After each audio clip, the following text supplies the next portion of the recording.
मेरे प्रिय लोगों, प्रभु यीशु मसीह के पवित्र नाम से आप सभी लोगों को प्रेम भरी बधाई। परमेश्वर ने हमें एक नया दिन दिया है। यह बहुत ही धन्य का दिन है, बहुत ही आनंद का दिन है। परमेश्वर के पवित्र सम्मुख को महसूस करने वाला दिन है।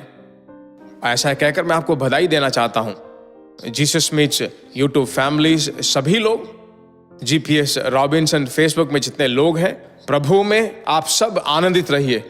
परमेश्वर अनुग्रह रूप से आपको चलाएगा। हर एक दिन आपसे बात कर रहा है। मैं भरोसा करता हूं कि आपके लिए उपयोगी है। अगर उस वचन के द्वारा अगर आपको भरे या फिर अगर आपसे बात करें, परमेश्वर के लोगों, आप अपने प्रेम भरी राय हमें जरूर बताएं। वह जो हमारे लिए बहुत ही आनंद की बात होगी और आपके लिए प्रार्थना करने के लिए सहायतामंद होगी। और जो परमेश्वर आपसे बात करता है, कुछ मिनटों में छोटा सा संदेश आपको जब भेजते हैं तो दूसरों को आप जरूर शेयर करें, भूल ना जाएं। परमेश्वर की महिमा हो। परमेश्वर के वचन पर चलते हैं। पहले कोरिन्थियों की पत्री 14वां अध्याय और 12वां वचन। इसलिए तुम भी जब आत्मिक वरदानों की धुन में हो तो ऐसा प्रयत्न करो कि तुम्हारे वरदानों की उन्नति से कलीसिया की उन्नति हो।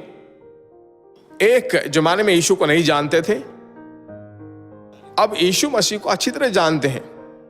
उद्धार पाया है, मन फिराया है, पवित्र आत्मा का भराव है। ऐसे बहुत सारे अनुभवों को परमेश्वर ने हमें दिया है। पवित्र आत्मा की भराव को जो है अक्सर मैं बात करता हूं आपसे। इस छोटे से संदेश में या शॉर्ट मैसेज का शीर्षक ही हर दिन प्रतिदिन पवित्र आत्मा के साथ है ना। तो आज परमेश्वर मेरे मन में जो बात आपके लिए डालता वह यह है, इसको गौर कीजिए। पहले कोरिन्थियों की पत्री 14वां अध्याय 12वां वचन मैंने पढ़ा। आत्मिक वरदानों की धुन में हो तो ऐसा प्रयत्न करो कि तुम्हारे वरदानों की उन्नति से कलीसिया की उन्नति हो। आप सिर्फ अन्य भाषाओं को लगातार बोलना ही नहीं, बल्कि आत्मिक वरों को, हे परमेश्वर मुझे दीजिए, पवित्र आत्मा के वरों में आप लगातार प्रवेश करें। भारत जैसे देश में सिर्फ प्रचार काफी नहीं है।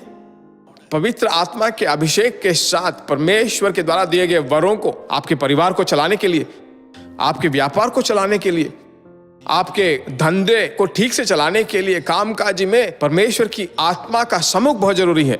उस वचन में एक और बात जरूरी है। यहां बताया गया है कि कलीसिया की उन्नति हो, इसलिए वरदानों में उन्नति हो।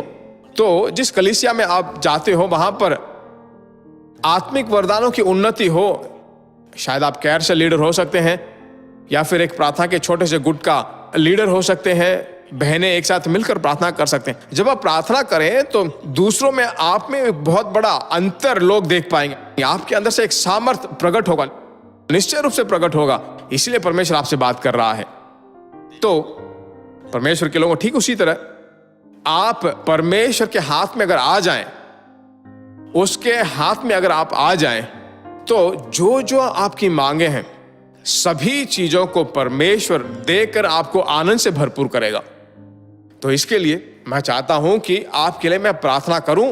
परमेश्वर मेरे मन में ये बात डाल रहा है, प्रार्थना करें मेरे साथ मिलकर। जब प्रार्थना करें, पवित्र आत्मा के भराव मेरे अंदर आए।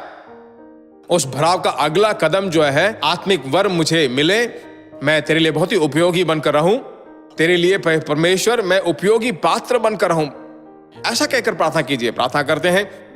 प्यारे प्रभु परमेश्वर, इस प्रार्थना के समय के लिए धन्यवाद। तेरे बच्चों के साथ जो तू बातें तूने की हैं, उसके द्वारा आत्मिक वरों से अपनी आत्मा को उंडेल कर तेरे नाम की महिमा करें। कलीसियाओं में जो है आत्मिक वरदानों की उन्नति हो, कलीसियाओं में उन्नति हो। मेरे भाई बहन ऐसे बदल जाएं। आज पूरा दिन जो है परमेश्वर का शांति उन्हें काबू करता रहे, चलाता रहे। परमेश्वर की महिमा हो। प्रार्थना सुनने वाले परमेश्वर की स्तुति हो। यीशु के नाम से हम मांगते हैं, आमीन। परमेश्वर आपको बहुत ही अनगिनत रूप से आशीष देगा। परमेश्वर की इच्छा तो फिर हम मिलेंगे। God bless you. प्रिय भाइयों और बहनों, आशा करते हैं कि यह संदेश आपके लिए आशीष का कारण बना होगा। और ऐसे संदेशों को सुनकर आशीष पाने के लिए जीसस मीट्स मिनिस्ट्री नामक हमारे यूट्यूब चैनल को सब्सक्राइब करें और प्रार्थनाओं और सलाह के लिए हमें संपर्क करें। हमारा फ़ोन नंबर 9841252836 और 7299546363। Email gpsrobinson@hotmail.com। परमेश्वर आपको आशीष दे।